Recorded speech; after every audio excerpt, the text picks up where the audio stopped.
स्वागत है आप सभी का। और आज के गॉसियस थ्योरम के सेकंड वाले वीडियो में स्टार्टिंग करेंगे घन कोण की परिभाषा से। तो घन कोण को कहते हैं सॉलिड एंगल। सॉलिड एंगल किसी भी स्फेरिकल सरफेस का अगर पूरे पृष्ठ की उसकी बात की जाए, पूरी सरफेस की बात की जाए, तो उसकी पूरी सरफेस यानी संपूर्ण पृष्ठ उस गोले के केंद्र पर, उस स्फेरिकल के अंदर भीतर उसके केंद्र पर जितने डिग्री का कोण बनाता है वो उसे आप घन कोण या सॉलिड एंगल कहते हैं। जैसे आप देख पा रहे हैं कि इसे ओमेगा से प्रदर्शित करते हैं। और अगर क्षेत्रफल की बात की जाए तो क्षेत्रफल में आप देखेंगे, जैसे मान के चलिए ये एक पूरा स्फेयर है और इस पूरे स्फेयर का एक इतना सा पार्ट निकाल लिया जाए, उसके पृष्ठ क्षेत्रफल से इतना भाग निकाल लिया जाए, ठीक है। और भी एक सरल एग्जांपल देके बताएं तो अगर कोई तरबूज लिया जाए गोल, ठीक है ना, और उसकी सरफेस पे इस तरह से कट लगाओ और सेंटर से यहाँ से उसका एक पीस बाहर निकाल लो, तो स्थिति कुछ इस तरीके की होगी कि उसकी सरफेस इसके केंद्र पर जितने डिग्री का कोण बना रही होगी वो आपका हुआ डी ओमेगा। डी ओमेगा क्यों लिया गया, पूरा ओमेगा क्यों नहीं लिया गया? पूरा ओमेगा हम जब लेंगे जब हम बात करेंगे पूरे सरफेस के द्वारा। यहाँ पर केवल एक सूक्ष्म पृष्ठ डीएस के द्वारा बनने वाले घनकोण की बात की जा रही है, तो यहाँ पर डीएस लिया गया है, इसलिए आप सामने देख पा रहे हैं।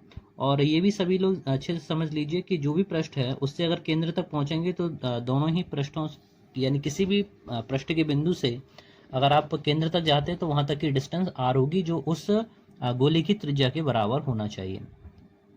इस स्टेटमेंट को आप लोग लिखेंगे तो क्षेत्रफल ds के द्वारा इससे r दूरी पर स्थित बिंदु पर अंतरित घन कोण D omega this is equal to ds upon r। अच्छा, नेक्स्ट वाली लाइन जो स्टेटमेंट दे रही है कि r त्रिज्या के गोले के संपूर्ण पृष्ठ क्षेत्रफल के द्वारा 4 पाई आर स्क्वायर, ठीक है। तो जो बात अभी आपको बताई थी तो उसी बात के लिए है कि अगर आप इस दोनों पृष्ठों का दोनों पक्षों का आप जब इंटीग्रल करेंगे तो स्थिति कुछ इस तरीके से आएगी। तो यहाँ पर जब इंटीग्रल साइन आप डी ओमेगा लिख रहे हैं तो यहाँ पर आपको संपूर्ण घनकोण यानी ओमेगा मिलेगा, और 1/r² जब आप बाहर निकालेंगे तो फिर हम बात करेंगे वहाँ पर ds के बारे में, जो संपूर्ण गोले के वक्र पृष्ठ या पृष्ठ क्षेत्रफल को निरूपित करता है। और आप सभी जानते हैं कि गोले का पृष्ठ क्षेत्रफल 4 पाई आर स्क्वायर के बराबर होता है। तो जब आप 4 पाई आर स्क्वायर लिखेंगे और नीचे आर स्क्वायर ऑलरेडी पहले से ही है, तो यहाँ से आर स्क्वायर कैंसिल होगा और केवल आपके पास बचेगा 4 पाई। 4 पाई को आप कह सकते हैं 4 पाई, पाई का मान अगर आप 180 डिग्री लगाते हैं तो 18 4 जा 72। तो यहाँ पर जो संपूर्ण घन कोण होगा वो या तो कह लीजिए 4 पाई के बराबर होगा या फिर 720 डिग्री के बराबर होगा, 720 डिग्री के बराबर होगा, इतना रेडियन होगा। 720 डिग्री का कोण संपूर्ण पृष्ठ के द्वारा उस पर अंतरित किया जाएगा या 4 पाई स्टेरेडियन। ओके, तो ये था आपका घन कोण।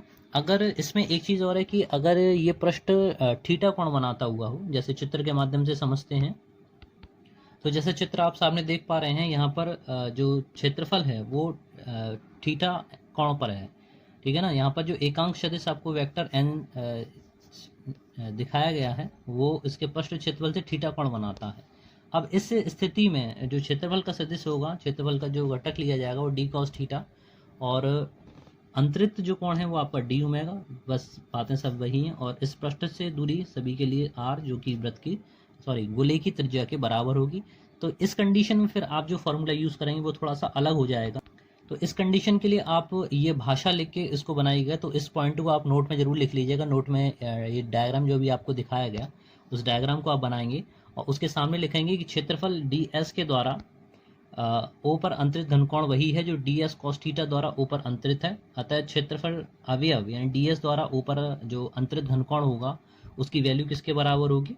उसकी वैल्यू वही होगी कि D omega D S cos theta upon R square के बराबर होगा, ठीक है। आगे अब बात करते हैं आपकी गॉसियस थ्योरम के बारे में। तो गॉस थ्योरम आपका स्टेटमेंट वही है कि अगर किसी भी बंद पृष्ठ से गुजरने वाला वैद्युत फ्लक्स उस पृष्ठ के भीतर अगर बंद है तो उससे संबंधित जो प्रमेय है उसी को गॉसियस थ्योरम कहते हैं। तो यहाँ पर जो स्टेटमेंट आपको याद करना, लिखना तो पूरा है, ठीक है, पूरा लिखिएगा और इसको आप अच्छे से याद कीजिएगा कि इसके अनुसार निर्वात अथवा वायु में उपस्थित किसी बंद पृष्ठ से निर्गत संपूर्ण वैद्युत फ्लक्स फाई ई उस पृष्ठ द्वारा परिबद्ध नेट वैद्युत आवेश Q का 1/4 पाई एप्सिलॉन नॉट गुना होता है। यहाँ पर जो एप्सिलॉन नॉट है वो वायु या निर्वात की वैद्युतशीलता है। इसका मैथमेटिक एक्सप्लेनेशन आप देख पा रहे हैं कि phi E this is equals to integral sine of E S into D, और यहाँ पर जो ये फैक्टर आपको दिखाई दे रहा है Q अपॉन एप्सिलॉन नॉट। ठीक है ना। तो ये आपकी गॉसियस थ्योरम का स्टेटमेंट है, और यही स्टेटमेंट अगर आप लिख देते हैं तो ये गॉस की थ्योरम ही मानी जाती है।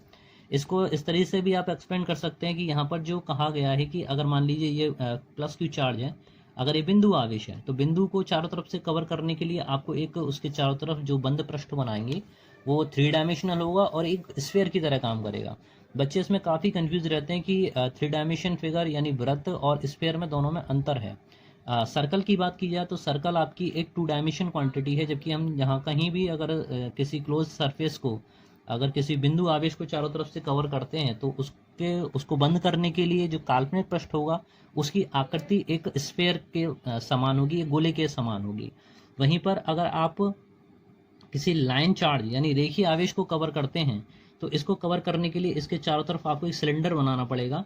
तो यहाँ पर इसको कवर करने वाली जो आकृति होगी वो बेलनाकार होगी या सिलेंड्रिकल होगी। तो इसमें ध्यान रखिए कि यहाँ पर जब बात की गई है EDS के बारे में, तो जब गोले या स्फीयर की बात की जाएगी तो संपूर्ण पृष्ठ क्षेत्रफल आपका 4πr² कंसीडर किया जाता है। वहीं पर अगर आप बेलन या सिलेंड्रिकल सरफेस की बात करते हैं तो वहाँ पर 2πrl, ठीक है, जो कि एक बेलन के वक्र पृष्ठ को शो करता है, तो ये वहाँ पर यूज़ किया जाता है। वहीं पर अगर किसी सरफेस किसी पृष्ठ पर अगर कोई चार्ज रखा हुआ है तो सिंपल उसका क्षेत्रफल हम एरिया या सरफेस एस उसके लिए संपूर्ण पृष्ठ क्षेत्रफल के लिए ले लिया जाता है। तो जैसी कंडीशन रहेगी उसी के अकॉर्डिंग हम लोग उसको यूज़ करेंगे। आइए देखते हैं अब गॉसियस थ्योरम का निगमन या उसका डेरिवेशन।